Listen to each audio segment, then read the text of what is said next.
The Syrian army says dozens of its soldiers have been killed by rebel forces who've captured the country's second largest city, Aleppo. It's the largest offensive against the Syrian government in years and has led to it withdrawing its troops from the city. The Islamist rebels have since made further advances on their fourth day of their lightning offensive and are now sweeping south towards Syria's fourth biggest city, Hama. Rebels celebrated in the streets of Aleppo. President Bashar al-Assad, who hasn't been seen in public since the offensive began, has promised to defeat the opposition fighters, describing them as terrorists. He said he would do so with help from his allies Russia and Iran. Greg Mackenzie has this report.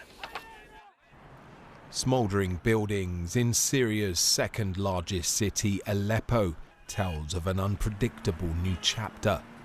The city, once a symbol of resilience, is now reeling from a fresh wave of destruction following a series of Russian airstrikes.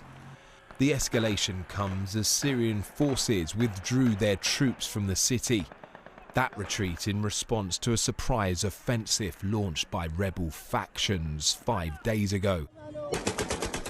This is the most serious challenge yet to President Bashar al-Assad in years. It was a carefully planned attack. The rebels stormed back into Aleppo for the first time since Assad's army forced them out at the height of the war in 2016, this time meeting almost no resistance. I am the son of Aleppo. I returned to my city and my land and my home by the will of God, and we will not give up a single inch of the lands of Syria. The rebel group Hayat Tahrir al-Sham, or HTS, is listed as a terrorist organisation by the US and others. It controls most of the northwestern province of Idlib, the last remaining opposition stronghold after more than a decade of civil war. That war began in 2011, triggered by pro-democracy protests against Assad's rule. Russia intervened in 2015, turning the tide against the advancing rebels. The battle for Aleppo in 2016 was a crucial point. Syrian and Russian forces gained control after a grueling siege. 2020, the last major offensive when Syria and its Russian allies attacked Idlib. Now again, Russian warplanes are bombing Aleppo. The Syrian army says it has made a tactical retreat to prepare a counter-offensive. That is one reason the rebels were able to advance so quickly, reviving a simmering conflict at a time when the Middle East is in turmoil.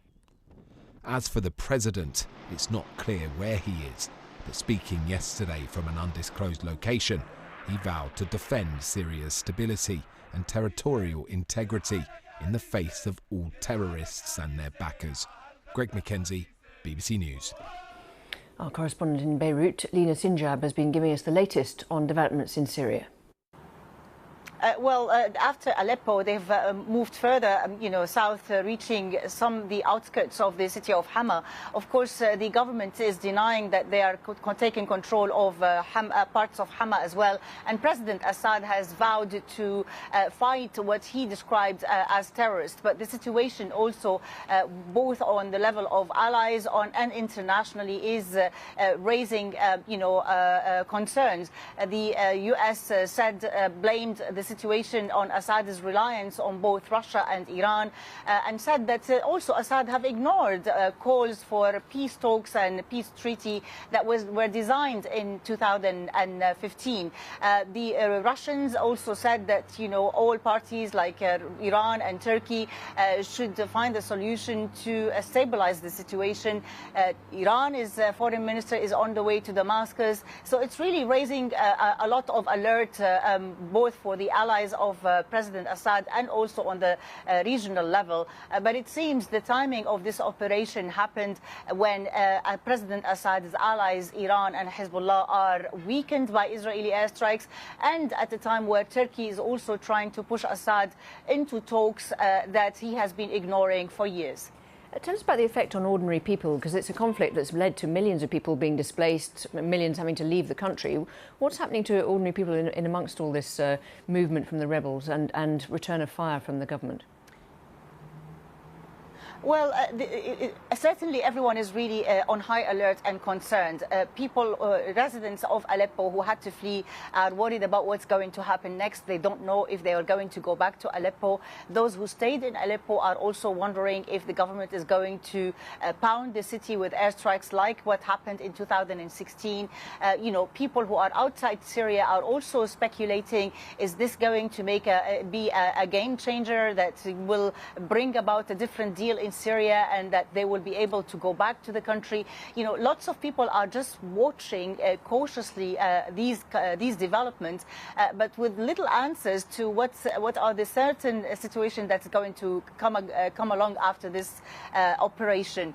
It's hard to tell now if the rebels have the capacity to maintain control of Aleppo or Hama, and how the government is going to respond given all the talks and regional involvement, especially from allies like Russia and Iran.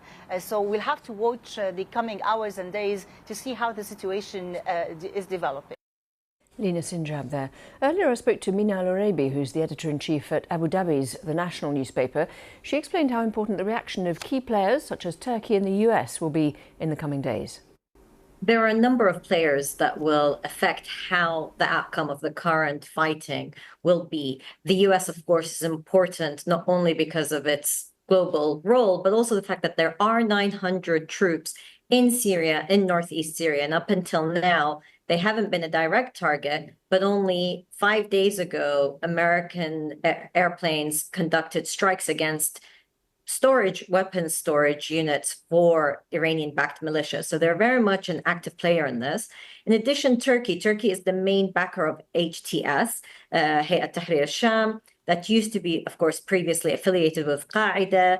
They went through a so-called rebrand, so to speak, to say that they are no longer close to al-Qaeda, but they're very much Islamist militants. If the Turks and the Americans come together and decide how they want to support these rebel forces and what pressure to put on Bashar al-Assad's regime, it could be a major factor in change dynamic. However, if they step back and let this become more internal, it would be a different play. The Russians have a lot to lose here because they have been for some time wanting to be the main backers of Bashar al-Assad and really to limit Iran's influence in Syria.